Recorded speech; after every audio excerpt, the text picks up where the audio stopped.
job in hand this morning. So that's the position in Group B this morning. Elvis Stoico winning it for Canada. Evgeny Pashenko in second place and Alexander Apt third for Russia. And just confirmation that Matthew Davis of Great Britain has qualified. He finished in 15th place. There you have it. And he goes through to the short program. We'll see him tomorrow night. So congratulations to Matthew. That's just about it. Remember, we'll be back live in just over an hour's time, but for British Eurosport viewers, it's back to Mark and to Nicky in the British Eurosport studio.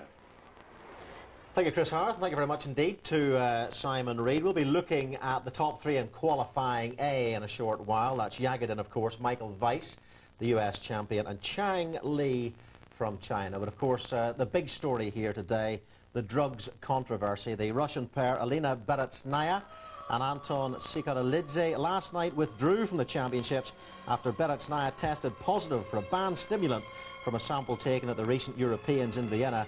Elena claimed she took it for bronchitis, and there will be a press conference in Nice in about, well, it's about 15 minutes time from now. We'll have news of that press conference when we're back on air after the live tennis. That's at around 6:30, 6:45. Now, Nicky Slater, former British champion, has been patiently alongside me all through the afternoon and early evening, and I think we've been titillated and impressed, of course, especially by Alexei Yagodin, the double world champion.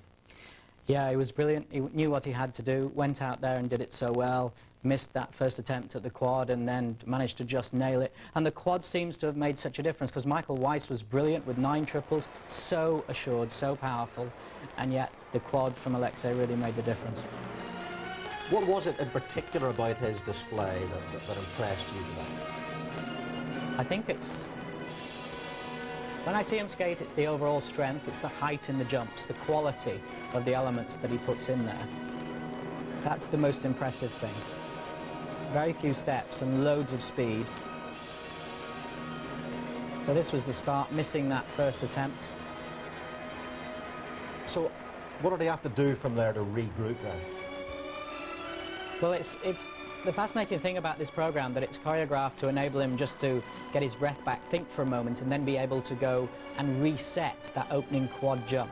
And such is the importance that he and Tatiana's coach place on that they've made the program so that if he misses at that first instance, he can redo it and have another go now. And second time, it's perfect. So as against Michael Weiss, who did 9 very, very competent, high-powered triples, that quad really just makes the extra little difference.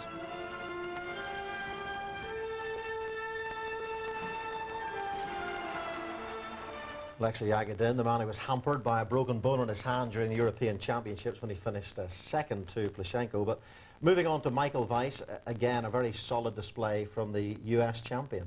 Yeah, he was great. I mean, we had him on one of the shows we did in the States. He's a lovely guy, nice family man, but you can see the focus, and he's come here to go for gold. Nobody's saying he can really get gold, but the power in the jumps and the way that he controls the landings, very, very assured. And the choreography throughout the routine as well. It wasn't sparkling, but it was fitting to the music. It's not, it's a different style from American men. You get much less artistry often, apart from the Rudy Galindos of the world. But and when I say that, it's like it's more of a conservative approach sometimes to skating that you see from America, whereas in Europe it can be a little bit more. So Michael Weiss in second place, and then the Chinaman, Chang Li. The Chang Li, and there he is holding on to the end of the quad after a load of height in that. And not so much choreography in certain parts of the program, but some great jumps. You can see, determined to make the most of each jump and to hold on to get the combination as the second part. Pretty popular, this river dance type music at the moment, isn't it? It seems to be there a lot, yes. And in the ice dancing, we'll have quite a few of them too. It's great rhythm for skating too, and it gets the crowd going, and that helps you along. Very fashionable. Well, earlier on in the programme, we gave you Nicky Slater's email address, and already we have had some response, and there it is, Nicky Slater at iceskater.co.uk, Nicky Slater at iceskater.co.uk, and we have had several. Just time to have a word about one, boss. Okay, so Adeline Kearley, age 15 from Bristol. We wondered why you weren't in school this afternoon. Anyway, your questions. The British team, Matthew Davis, 15th in Group B. Well done to him. Lucas Zaluski and Judy Keeble, of course, in the dance, and Tammy Sear in the ladies. And the compulsory dance is Argentine tango and Viennese waltz, and Mark's favourite, the original dance. He's very good at the Latin combination.